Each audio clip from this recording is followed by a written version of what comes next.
Welcome everyone to my Play Portfolio entry, where we're going to take a look at some media that is relevant to young people, and I'm going to relay to you my experiences as an adult using them for the first time, and then also share some thoughts on how I think it could be incorporated as a media literacy tool.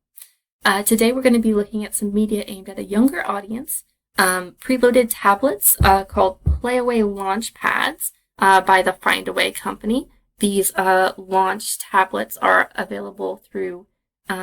libraries and similar institutions, but not available for a public purchase. During my practicum at the public library, we actually had some trouble keeping these on shelves. So I was lucky to be able to look through a couple of them while at the library. All of them were aimed at 3 to 5-year-olds. And when I was exploring the apps, I could really appreciate the way that the Launchpad simulates a tablet experience while being sturdy and easy to manage, and not something that I needed to worry about breaking internally or externally. It reminded me actually a little bit of the plastic toys I had as a kid, things that mimicked the way adults interact with the world. But these are for a new generation, and so they actually do function in a way that adult items function as well.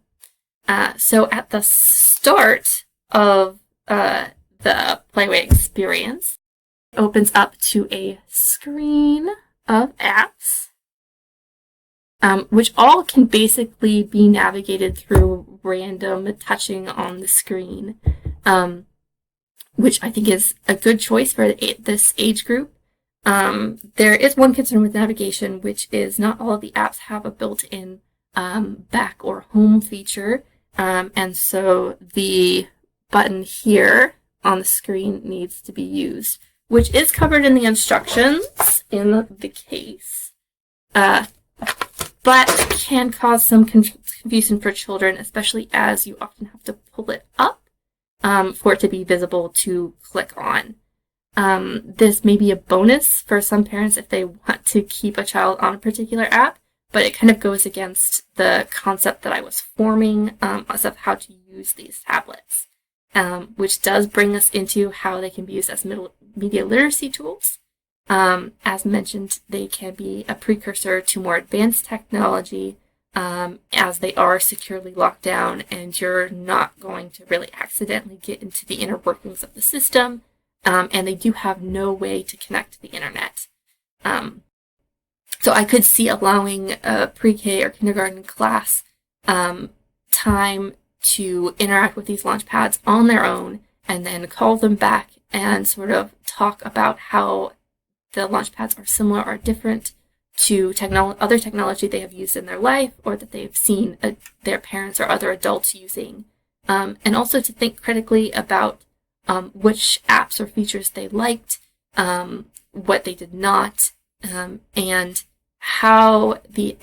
or why the apps were made, and what they were trying to do or to teach the children to do. And I think all of this can be discussed on their level,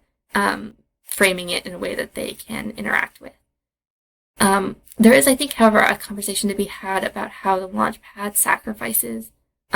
liberties for security when it comes to how the children can interact with the platform versus the confidence of adults that the children will encounter nothing unexpected. I think as a mimicry learning tool and toy that is handed to children to explore with on their own with little guidance, that trade-off is more understandable, but it does really put a limit on to how that they can be incorporated into a media literacy program, because eventually you are going to want to talk about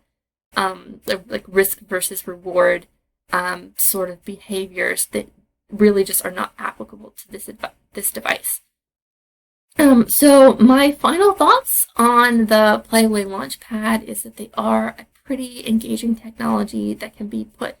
to use as safe, if limited, introductions to technology and navigation and media literacy in a way that the under 6 crowd can handle. If your library or institution has them, definitely try one out and see if they would fit into your media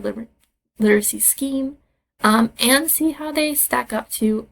similar media that is aimed at kids. So for now, this is me signing off.